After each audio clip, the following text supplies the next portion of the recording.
Yeah, so one of the questions I get all the time is, if we're going to do this Torah stuff, does that mean that you are going to start doing the sacrifices? No, let's talk about it.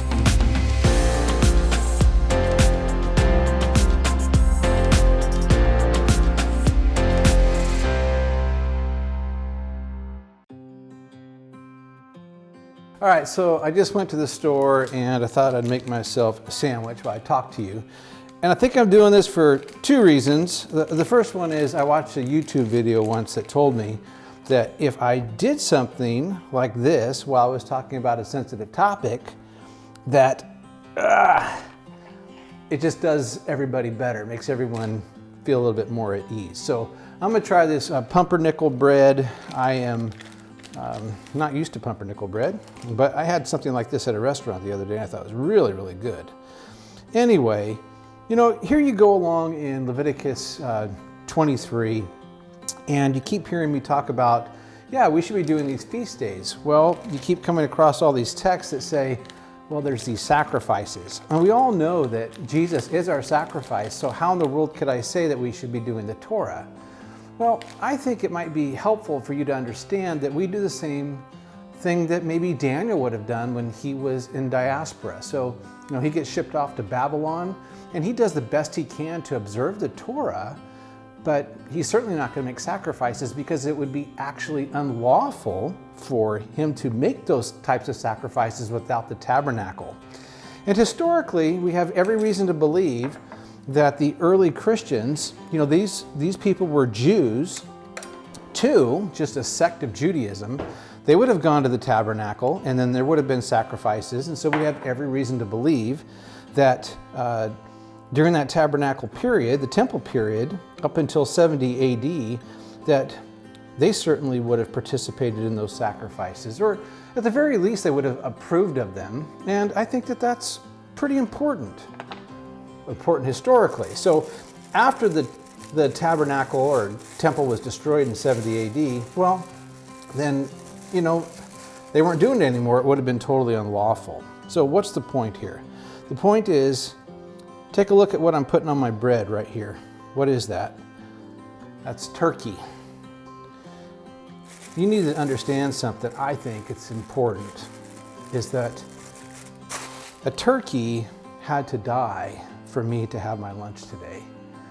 And yeah, there was a time in Genesis where, you know, everyone was vegetarian, but Yahweh made an allowance that people could eat meat. And we have become so distant from our meat. Did you know, I just looked it up on Google, 3 billion, yeah, is it 3 billion? 3 billion animals die every day so that you and I could have lunch. And again, we've become so distant from our food sources that, you know, I just go and pick this up and, you know, I think in the same way that maybe when I was a kid, I thought babies maybe came from a stork, that this just came from Rayleigh's, they put it in a bag and I bring it home.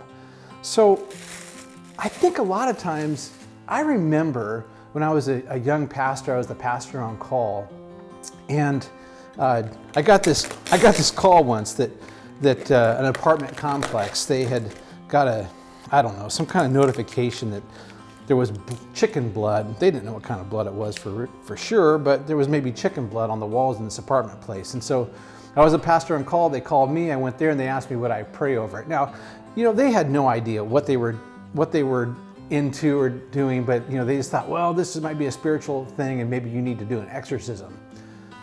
You know, I think we think in terms of voodoo magic and weirdness when we think about sacrifice. Who's in charge here? The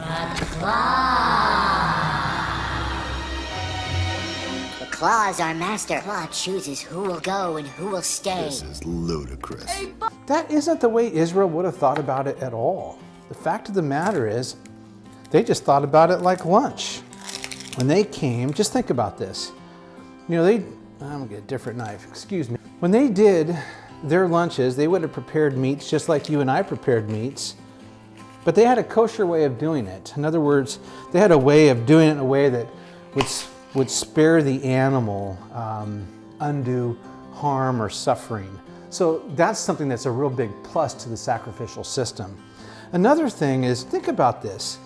all I want to do is I want to disciple people. And if I want to disciple people, I want to engage in those types of practices. That's a nicely cut onion. I want them to engage practices that are going to point them into a particular direction. And we have lost the meat part of our discipleship. This animal had to die. Do you think for a moment that when they did the like the Day of Atonement and did the other sacrifices, that any of that actually covered sin? It didn't. The Bible doesn't promote that. And in Hebrews 9 and 10, without the shedding of blood, there is no forgiveness. And then I think it's Hebrews 9:22. It says that the blood of bulls and goats could never take away sin. It was just all an object lesson. That's it. So, if a third temple were to happen, because we know in Ezekiel that that's going to happen, that there will be another temple and there's going to be sacrifices that resume. Now, the thing is in Hebrew, the word for sacrifice isn't like sacrifice like voodoo. It's korban, which has this kind of connotation of the way that we draw near to Yahweh.